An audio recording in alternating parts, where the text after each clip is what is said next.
Okey, kita buat tikam dan tusuk. Okey, tikam ada 3, asas ada 3.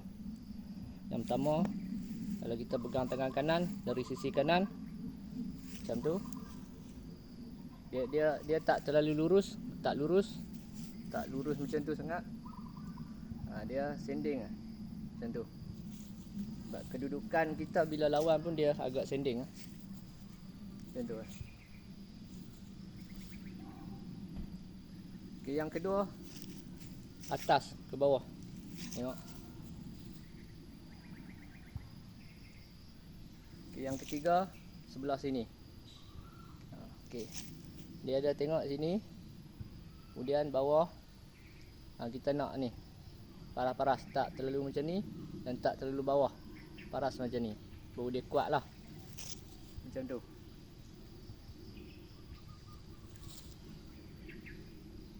Okey, 1 2 macam tu. 1 2 3. Macam tu lah, lebih kurang. Okey, kenapa 3?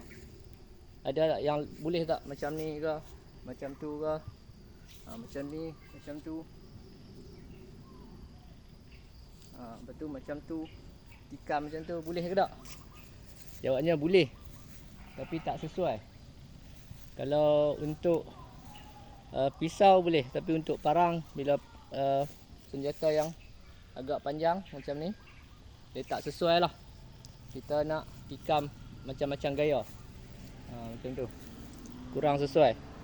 Jadi kita berlatih 3 yang utama. Okey. 1 2 3.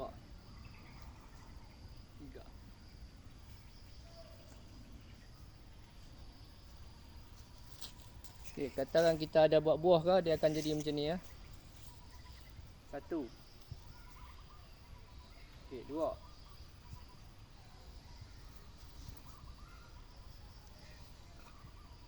Okey.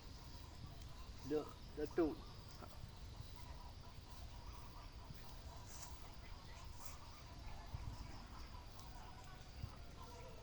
Okey. Okey, buat kanan depan dan kiri depan macam tu. Kaki kanan. Contoh. Ini. Okey. Kalau kiri depan, kalau dia bersilang, maka pukulan yang ketiga, tikaman yang ketiga tu dia tak rasional lah, tak praktikal lah untuk kita nak ni kan. Macam tu. Kurang lah praktikal lah tu.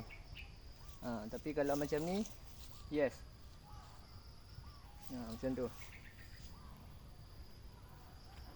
Macam kita tikam macam ni. Jadi tak apa, buat dulu. Taruh mana boleh, tengok. 1 2 3. 1 2 3. 1 2 3.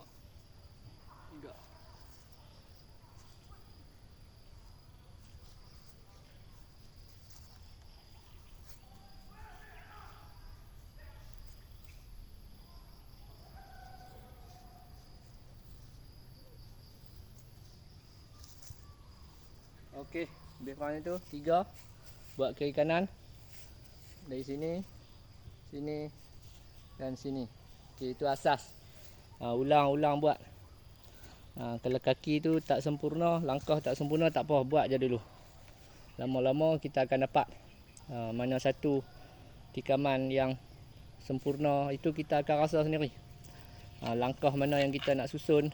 Kita bukanlah terlalu rigid, tertutup. Kita ikut body language kita sendiri, gerak kita. Dia macam tu. Jadi kadang ada orang dia suka mempersoalkan langkah macam mana. Kalau semua nak tunjuk, dia banyak lah. Lah kali tak berlatih pun. Bila duduk ni, kita duduk fokus buat pukulan, dia tanya langkah. Lepas tu langkah lagi, dia tanya pukulan pula. Lah kali tak berlatih tahu mana pun. Tak mau. Berlatih je. Buat je, tikam je. Buat je. Satu. Satu, dua. Satu, dua. Satu, dua. Tiga. Macam tu.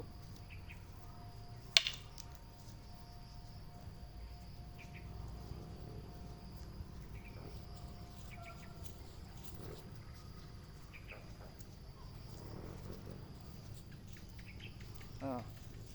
Buat je lama-lama dapat lah langkah tu. Bila kita bergerak kita akan dapat, insya-Allah.